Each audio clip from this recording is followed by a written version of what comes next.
Hello बच्चों, you are welcome to Navi education. आज मैं आपके राइटिंग सेक्शन का एक मोस्ट इम्पॉर्टेंट क्वेश्चन डिस्कस करूंगी और वो है स्टोरी राइटिंग।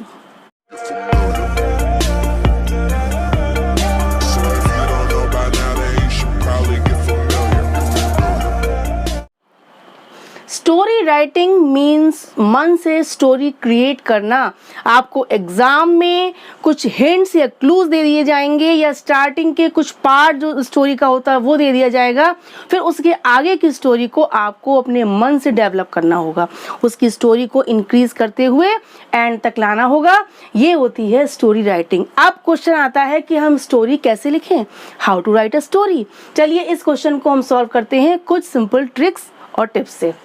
फर्स्ट है read the points to clear its plot. आपको जो पेपर में जो हिंट्स या क्लूज दिए जाएंगे या जो भी स्टार्टिंग का पार्ट दिया जाएगा उसको आपको ध्यान से पढ़ना है, बहुत केयरफुली उन पॉइंट्स को रीड करना है। Okay, create order of the events in your mind. उसके बाद वो पॉइंट्स पढ़ के आपको मन में उसके आगे आप उसमें क्या इवेंट और ऐड कर सकते हैं, क्या स्टोरी उसमें ऐड कर सकते हैं, इन पॉइंट्स को आपको ऑर्डर में मन में क्रिएट करना है कि उनको आप किस ऑर्डर में उन इवेंट्स को उसमें आगे डेवलप कर सकते हैं। Develop your story smoothly. आपको स्टोरी को बहुत ही स्मूथली, बहुत लाइटली डेवलप करना है। ये नहीं कि आपने स्टार्ट करा फटाक से एंड कर दिया, ऐसे नहीं, बहुत ही स्मूथली और लाइटली आपको स्टोरी को इंक्रीज करना है। Simple but interesting style. Story बहुत ही सिंपल वर्ड्स में लेकिन बहुत ही इंटरेस्टिंग स्टाइल में लिखनी है। बहुत ही टफ वर्ड्स का या टफ स्पेलिंग्स का यूज़ नहीं करना है, बहुत ही सिंपल स्टाइल में आपको स्टोरी लिखनी है। और हैवी वर्ड्स को आपको अवॉइड करना है।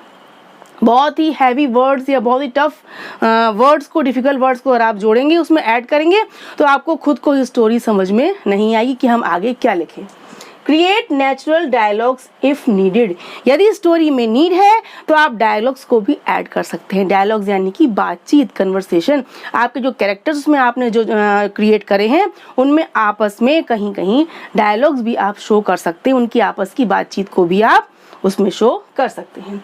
ऐड रियल कॉन्फ्लिक्ट या प्रॉब्लम, यानी कि आप जो स्टोरी में एक प्रॉब्लम तो डालेंगे ही, कॉन्फ्लिक्ट यानी कि स्ट्रगल, कोई संघर्ष, कोई प्रॉब्लम, कोई समस्या तो आपको स्टोरी में डालनी। हर स्टोरी में एक प्रॉब्लम तो होती है, एक या दो प्रॉब्लम्स होती हैं, फिर उनके कॉजेज आते हैं, फिर उनके रिजल्ट्स आते हैं, फिर उनको कैसे सॉल्व करा जाए, ये तो आपका स्टोरी में होता ही है ना।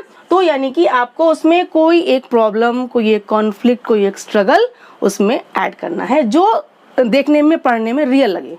Create striking end of the story. Story का जो आप एंड करेंगे, जो कंक्लूजन देंगे, स्टोरी को जो आप खत्म करेंगे वो बहुत ही स्ट्राइकिंग होना चाहिए, यानी कि एकदम जोरदार एंड होना चाहिए। जैसे आप कोई मूवी देखते हैं तो उसका एंड देखकर ही आपको लास्ट में आपके मुंह से निकलता है वाह क्या पिक्चर थी, क्या मूवी थी। इसी तरीके से अगर आप स्टोरी का एंड स्ट्राइकिंग करेंगे, इंटरेस्टिंग करेंगे, तभी स्टोरी पढ़ने में रीडर को मज़ा आएगा। ये बहुत ही सिंपल ट्रिक्स थे, टिप्स थे कि हम स्टोरी कैसे लिखें। अब हम देखते हैं कुछ की एलिमेंट्स, यानी कि हम स्टोरी राइटिंग में क्या की एलिमेंट्स हैं, या किन की वर्ड्स को हम दिमाग में रखकर उस स्टोरी को स्टार्ट करेंगे तो हमारी स्टोरी बहुत ही इंटरेस्टिंग बनेगी। देखिए, फर्स्ट है कैरेक्टर, यानी कि कैरेक्टर्स, पात्र, चरित्र जो हम स्टोरी में क्रिएट करेंगे, ऐड करेंगे, वो बहुत ज़्यादा कैरेक्टर्स को आपको नहीं क्रिएट करना है। लिमिटेड, फ्यूअर, यानी कि फ्यूअर इज बेटर। आपको थोड़े आप पात्र उसमें ऐड करेंगे तो स्टोरी ज़्यादा अच्छी बनेगी।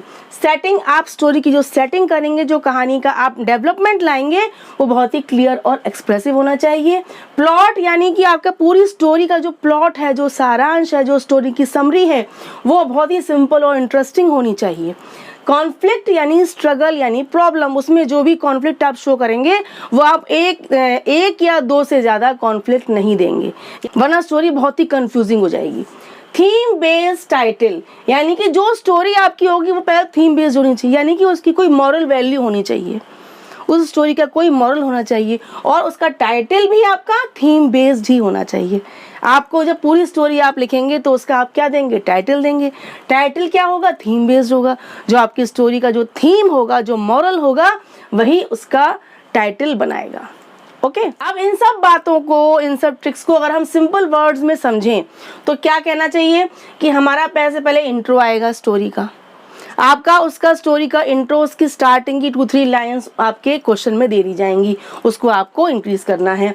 फिर आप उसमें प्रॉब्लम डालेंगे, कोई समस्या डालेंगे, कोई कॉन्फ्लिक्ट डालेंगे, उसके कॉजेज हैं, रीजंस हैं, उसके और उससे क्या सिचुएशंस बन रही हैं प्रॉब्लम से, देन उस प्रॉब्लम को कैसे सॉल्व किया जाए, लास्ट में इम्प्रेसिव कंक्लूजन यानी हैप्पी एंडिंग। ये आपकी होगी सिंपल स्टोरी। ओके, आपको पूरी स्टोरी लिखने के बाद ही आप टाइटल लिखें, शीर्षक लिखें, तब आपका शीर्षक और अच्छे से बढ़िया क्रिएट हो गया है। क्यों? क्योंकि जब आप स्टोरी लिख लेंगे तो आपके दिमाग में एक आइडिया आ जाएगा कि आपकी स्टोरी का थीम क्या होना चाहिए, मॉरल क्या होना चाहिए, तो आप उसका टाइटल ज़्यादा अच्छा क्रिएट कर सकते हैं। और आपको इस स्टोरी को 200 to 250 वर्ड्स के अंदर आपको कंप्लीट करनी है। ये इसकी क्या है, वर्ड लिमिट है। चलिए इसका एक सैंपल देखते हैं। इस स्टोरी राइटिंग के एक सैंपल से आपको ये क्वेश्चन बहुत ही सिंपल और इंटरेस्टिंग लगेगा। सपोज आपका क्वेश्चन है, there was a cruel king, एक क्रूअल राजा था। ही हैड मैनी स्लेव्स, उसके बहुत सारे दास थे। दे वर बैडली बीटेन, उनको बुरी तरीके से मारा पीटा जाता था। They were kept like animals, उनको एनिमल्स की तरीके से रखा जाता था। And he would laugh at their pain, और राजा उन पर, उनके दर्द पर, उनके पेन पर बहुत ही हंसता था, खुश होता था। One day one of the slaves ran away, एक दिन उनमें से एक दास, एक स्लेव भाग गया। एंड टुक शेल्टर इन अ केव, और उसने एक केव में, एक गुफा में शरण ली। लेकिन वो गुफा किसकी थी? एक शेर की।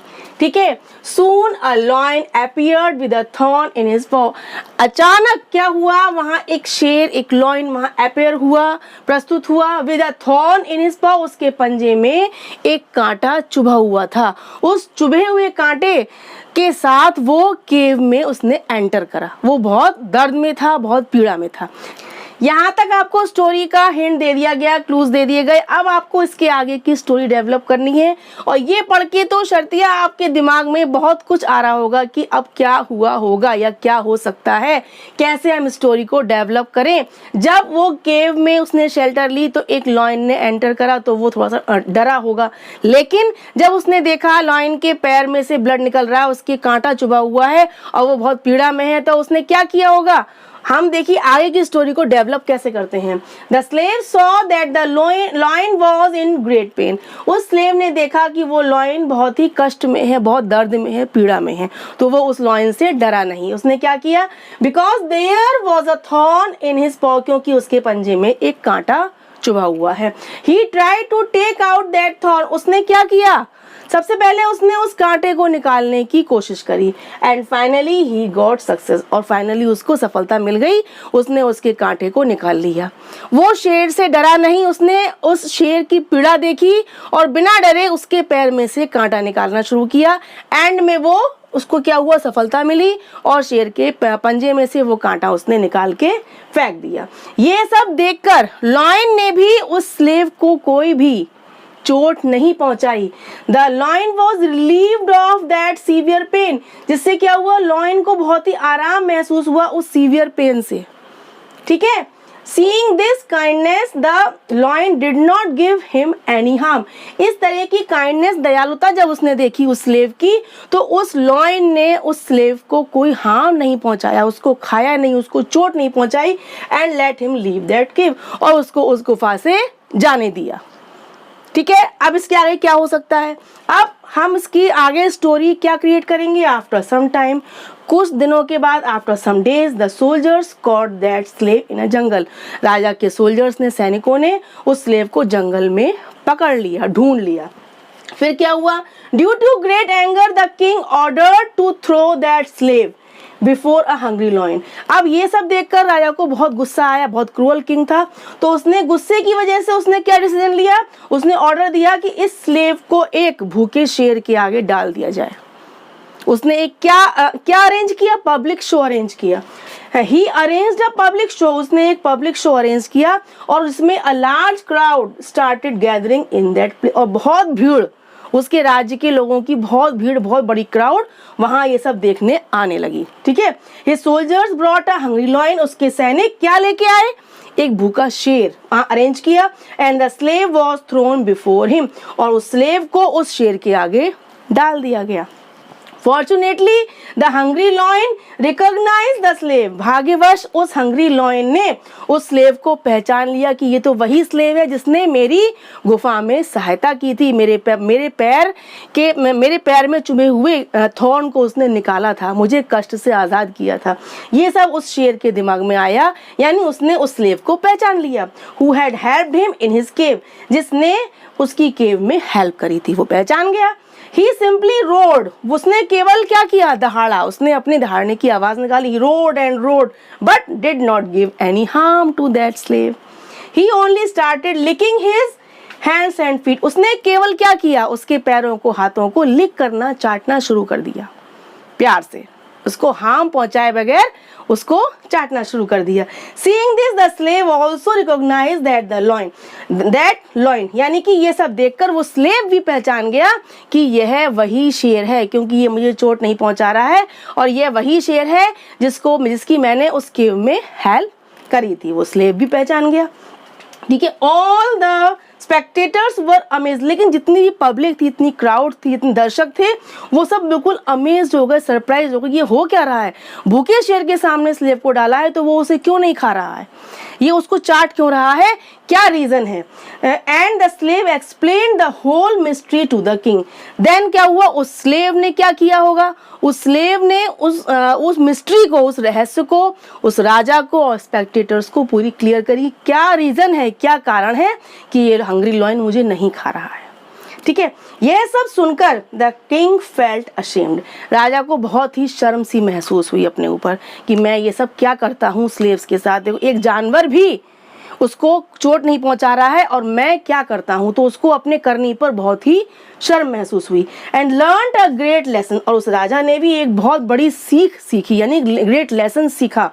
ही set all the slaves free, अंत में उसने क्या हुआ, जब उसने ये इस स्टोरी से उस शेर की करनी से कि शेर ने क्या किया, ये सब देखकर राजा को खुद पे बहुत शर्म महसूस हुई, उसने एक लेसन सीखा, तब उसने क्या किया होगा, लास्ट में उसने सब स्लेव्स को आज़ाद कर दिया, उनके साथ बहुत अच्छा ट्रीट करना शुरू कर दिया और उनको अपनी दास्तां से मुक्त कर दिया।